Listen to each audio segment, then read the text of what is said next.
কি অবস্থা! লুচ্চার বাংলাদেশ, ধর্ষকের বাংলাদেশ।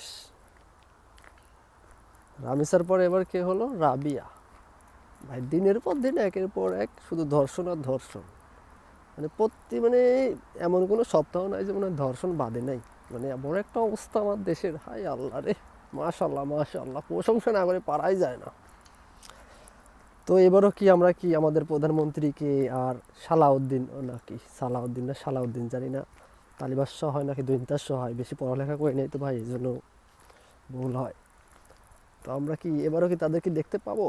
আমরা তাহলে শুধু সান্ত্বনাই দেখতে পাবো, মানে ধর্ষিত হবে আর আমাদের দেশের নেতা খেতারা যায়া আর কি মানে সান্ত্বনা দিবে। শুধু এইভাবেই দেশ চলতে থাকবে।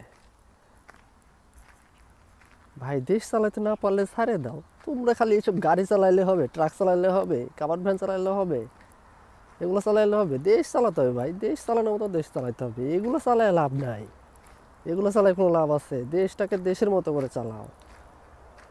কি একটা অবস্থা! ধর্ষণ প্রত্যেকটা দিন ভাই, যখন রাত্রে খাওয়া দাওয়া করে যখন ঘুমাইতে যাই, ফোনটা একটু হাতে নেই, ধর্ষণের নিউজ।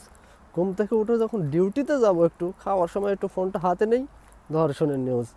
আরে ভাই ঘুমাইতে গেলে ধর্ষণ, ঘুম থেকে উঠলো ধর্ষণ। কোন দেশে থাকি রে ভাই আমরা?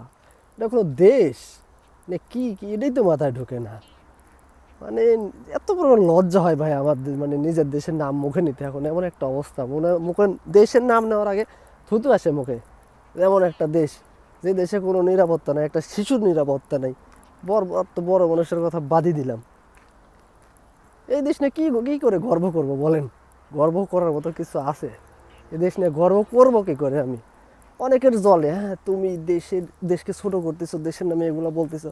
আরে ভাই তোর জলে কিসের জন্যে? তোর মেয়ে যদি ধর্ষণ হতো তাহলে তুই বুঝতি যে একটা মেয়েকে একটা বাবা বাবা মা কত আদর স্নেহ করে, কত পরিশ্রম করে, কত টাকা খরচ করে তার পিছনে পড়াশোনা করে বড় করে। তোরা কি বুঝবি রে ভাই? তোরা বুঝতি যদি তোদের মেয়েকে যদি ধর্ষণ করতো, তবেই তোরা বুঝবি, এর আগে বুঝবি না। তোদের জলে